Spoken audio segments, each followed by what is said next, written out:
On March 17, 1871, Louisiana State Auditor Charles Mercier departed Baton Rouge aboard a riverboat bound for St. Martin Parish, carrying with him a leather satchel containing land surveys, financial ledgers, and a magnifying glass. He never returned. 3 weeks later, in the cypress swamps south of Breaux Bridge, local farmers draining a mosquito-infested slough discovered something peculiar wedged in the mud, 17 small wooden tablets, each carved with numbers and symbols that resembled no accounting system anyone had seen before. Some claimed these were Mercier's final records. Others whispered they were something far stranger, evidence of experiments conducted in secret, beneath the murky waters, on land that shouldn't have existed at all. This is the story of a man who vanished while following the money, and what he may have found instead. Charles Mercier was not a man given to flights of imagination. Born in New Orleans to a Creole banking family, he'd spent 15 years examining the financial architecture of Louisiana's Reconstruction government, a labyrinth of appropriations, railway bonds, and levy contracts that enriched some men while drowning others. By 1871, Mercier had earned a reputation as meticulous and incorruptible, qualities that made him valuable to Governor Henry Clay Warmoth's administration and deeply inconvenient to those profiting from the state's chaos. In early March, Mercier received an unusual assignment. Reports had reached the capital of irregularities surrounding a massive irrigation project in St. Martin Parish, a scheme to drain several thousand acres of wetland owned by Judge Antoine Broussard, one of the region's wealthiest landowners. The project, funded partially through state appropriations, had consumed enormous sums yet produced little visible progress. Farmers complained that drainage channels were being dug in peculiar patterns, that work crews operated at night, and that strangers with surveying equipment had been spotted measuring land far from any planned waterway. Mercier informed his wife he expected to return within 10 days. He told a colleague the assignment troubled him, though he didn't specify why. A clerk later recalled that Mercier had requested maps of St. Martin Parish dating back to Spanish colonial administration, an odd request for an irrigation audit. On the morning of his departure, a local newspaper noted his journey in a brief column, describing him as traveling to inspect drainage works of considerable public interest. It was the last time he appeared in print alive. To understand what happened to Charles Mercier, one must understand the landscape that consumed him. The swamps of St. Martin Parish in 1871 were not merely wilderness, they were a contested geography, a waterlogged frontier where French, Spanish, and American legal systems had overlapped for generations, creating a confusion of titles, claims, and boundaries that defied rational surveying. Judge Broussard's land occupied a particularly ambiguous space. Some records identified it as former Spanish land grant acreage. Others suggested it had been underwater during the French colonial period and therefore belonged to the state. This ambiguity made it simultaneously worthless and invaluable, worthless as swamp, invaluable if one could prove ownership and successfully drain it for sugar cultivation, which Broussard intended to do. Local Acadian farmers, whose families had worked these wetlands for generations, viewed Broussard's drainage project with suspicion. The proposed channels would redirect water away from their rice fields and into the deeper cypress forests, potentially destroying traditional hunting grounds and fishing areas. Moreover, something about the project didn't align with agricultural logic. Pierre Boudreau, a farmer who later testified before a parish inquiry, described observing work crews at dusk, digging trenches in patterns that made no sense for drainage, geometric shapes, lines that led nowhere, as if they were drawing something into the earth rather than leading water away. It was into this contested, illegible landscape that Charles Mercier disappeared. Mercier arrived in Breaux Bridge on March 19 and took lodging at the Bayou House, a modest establishment near the landing. He spent 2 days reviewing documents at the parish courthouse and interviewing local officials.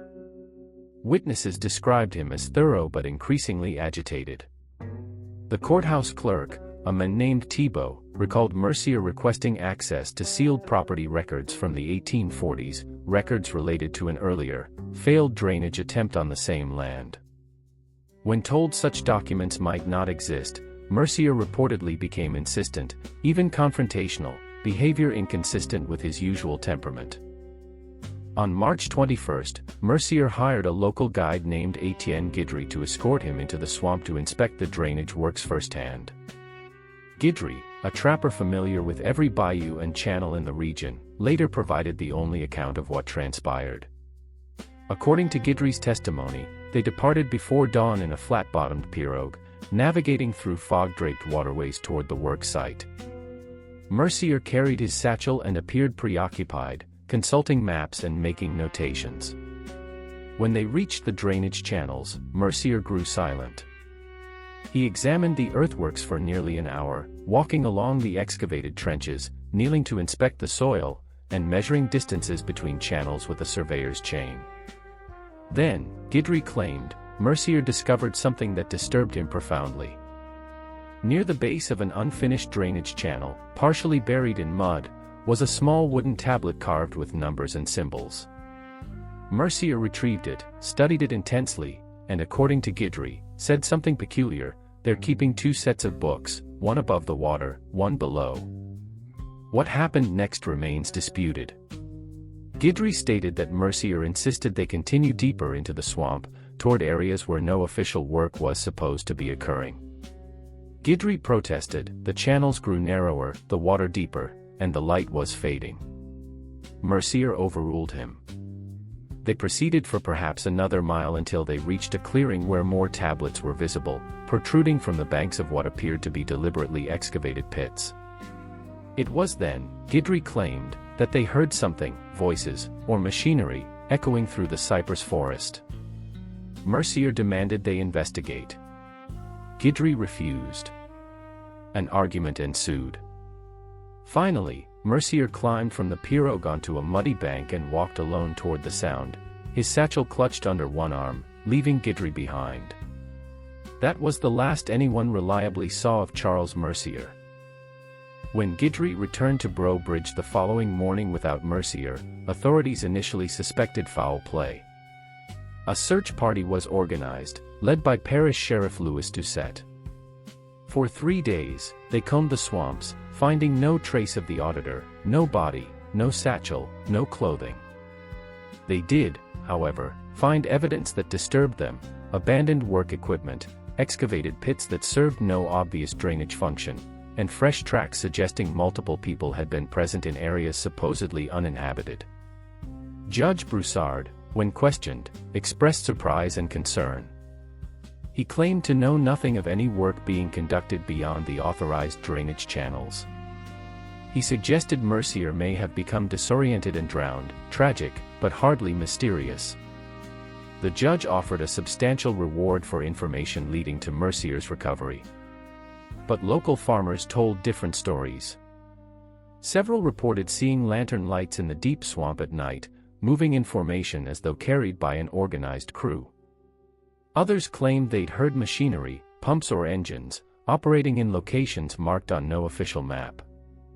And there were whispers of something else, that Mercier hadn't been investigating corruption at all, but had stumbled upon an experiment, a project so sensitive that his questions had made him dangerous.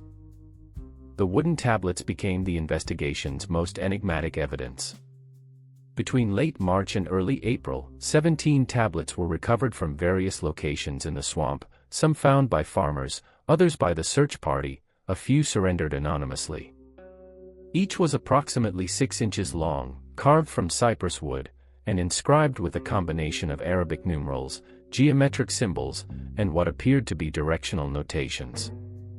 A professor of mathematics from New Orleans, consulted by authorities, determined the tablets used a coordinate system, possibly for surveying or navigation, but the reference points corresponded to no official maps of the region. The numbers appeared to be measurements, depths, distances, volumes. But measurements of what? Some investigators believed the tablets represented a secret accounting system, evidence that Broussard's project was funneling state funds into unauthorized activities. The symbols might be codes for financial transactions, the numbers corresponding to amounts embezzled or laundered through false drainage contracts. Others interpreted them differently. A local priest suggested the symbols resembled land surveying markers from the Spanish colonial period, implying the tablets might be historical artifacts unrelated to Mercier's disappearance.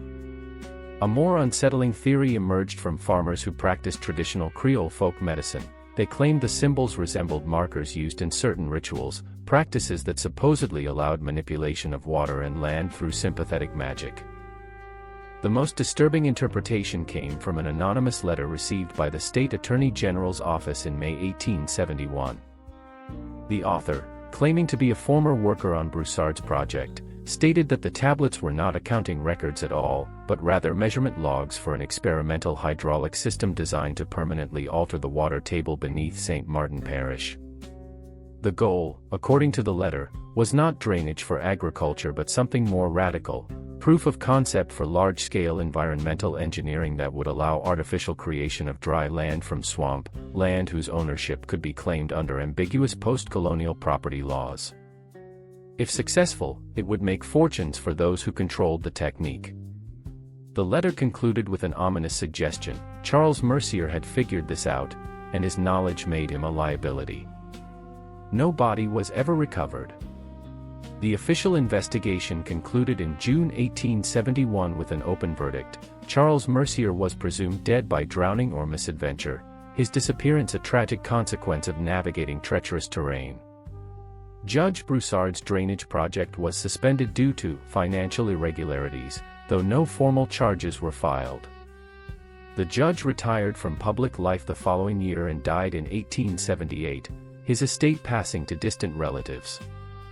But the story didn't end with the official investigation. Throughout the 1870s and beyond, the swamps of St. Martin Parish retained their dark reputation. Locals reported hearing sounds, mechanical pumping, voices speaking in languages that didn't match the region's Creole French, emanating from deep in the cypress forests. Some claimed to see lights beneath the water's surface at night, as if lanterns burned in submerged chambers. And the tablets continued to appear. As late as the 1890s, farmers occasionally found carved cypress pieces buried in mud or snagged in fishing nets, always inscribed with numbers and symbols, always near the old drainage channels. One tablet, discovered in 1887, was analyzed by an engineer who noted that its measurements corresponded precisely to water depths that wouldn't be accurately surveyed in that region until the 1920s, using modern equipment. Was Charles Mercier chasing someone, as the title of one contemporary newspaper account suggested, pursuing criminals through the swamp? Or was he fleeing, having discovered something that placed him in danger?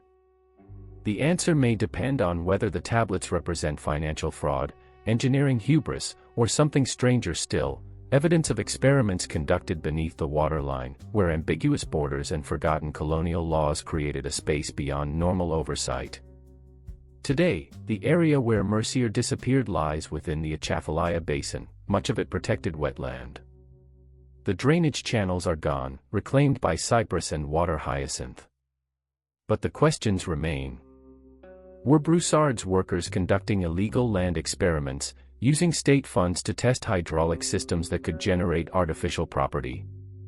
Did Mercier uncover financial corruption so systematic it threatened powerful interests?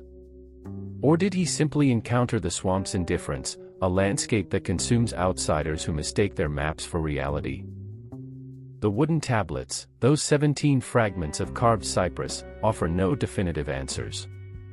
Some remain in the Louisiana State Archives, catalog numbers faded, their symbols still undeciphered. Others vanished into private collections or were lost over time. Perhaps they were exactly what they appeared to be: surveying markers, accounting records, or remnants of an abandoned engineering project. Perhaps they were something else, evidence of knowledge that couldn't be officially acknowledged, experiments that required secrecy, or simply the detritus of human ambition meeting the swamp's patient destruction. What we know for certain is this: on March 21, 1871, a state auditor walked into the Louisiana swamps carrying questions about money and land. He never returned. In his absence, 17 wooden objects surfaced, objects that connected numbers to places, symbols to depths, and human intention to a landscape that keeps its secrets beneath the waterline. Whether Charles Mercier was murdered, met with an accident, or discovered something so dangerous he chose to disappear remains unknown. The swamp, as always, offers no testimony. The tablets, mute and fragmentary, are all that speak, and what they say depends on who's listening.